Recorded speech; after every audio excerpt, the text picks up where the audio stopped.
Good morning, dear students. This is chapter number 5, marriage proposals. Children, in this video, I'm going to give you a simple summary of this chapter. In this chapter, the various suitors. In the previous chapter, we learned that various suitors have been coming to Manet's house to ask for Lucy's hand in marriage. And in this chapter, you see, this Charles Darnay is the first person who approaches Dr. Manet in the absence of Miss Manet.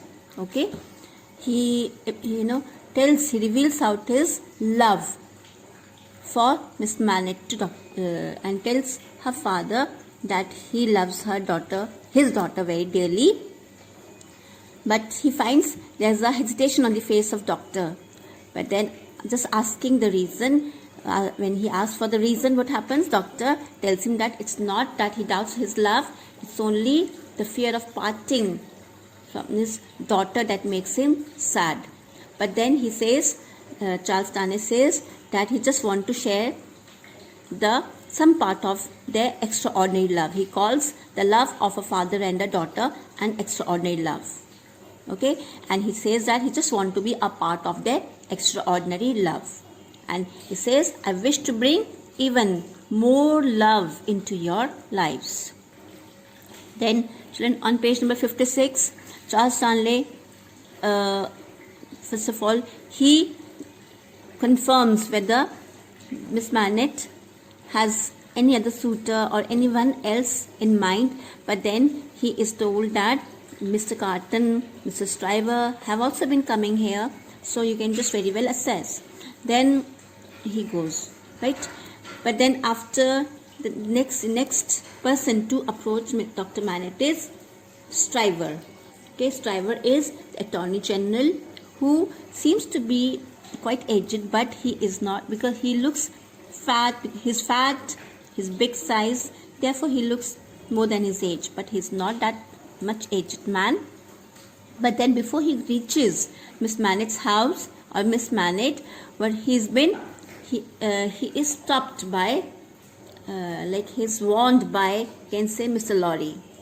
In these lines, you can see, before going to Manet's, he speaks about his love to Sydney Carton, which Sydney Carton doesn't pay any attention. You can just go through this part, okay, page number 56 and the top, whatever is written in the first half of page number 57.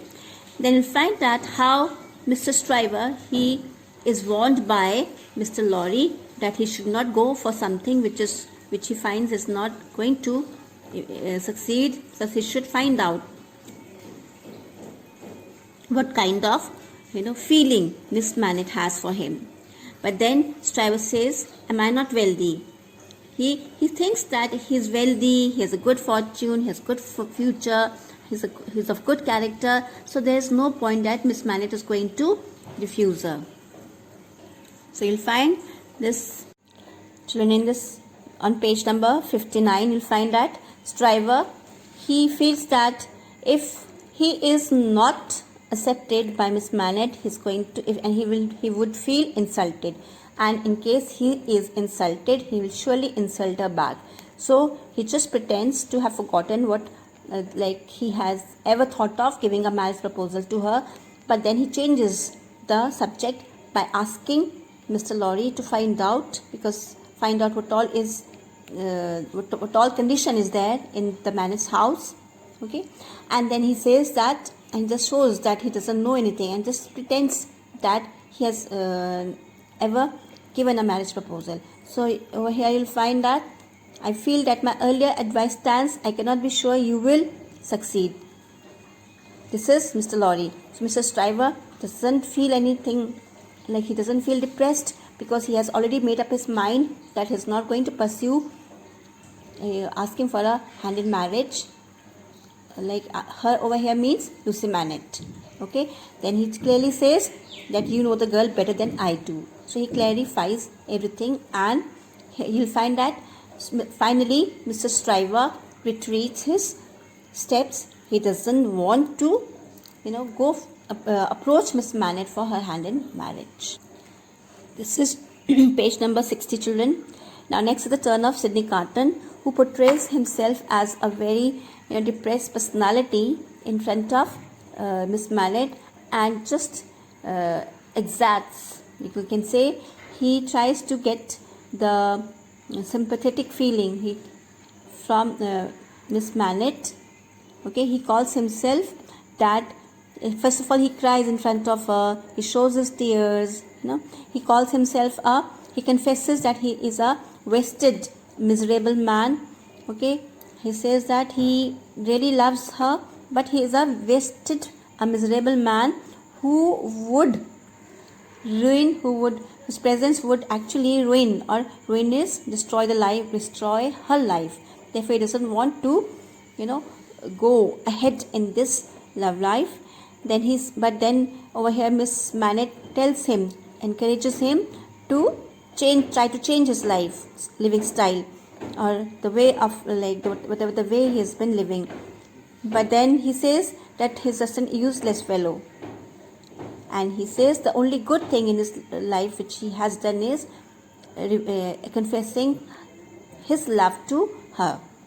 Then he makes a promise that whenever she'll be needing any help in her life for the sake of her love, he would sacrifice himself to keep alive whom she loves.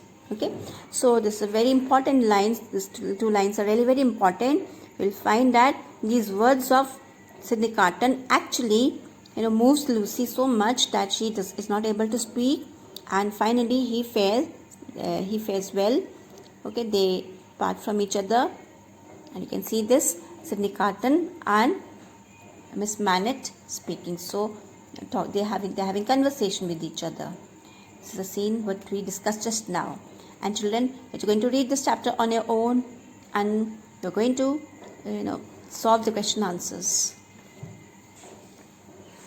So you'll find finally it's Charles Darnley who would be the final suitor for Miss Manette. Rest you can read on your own and enjoy the reading.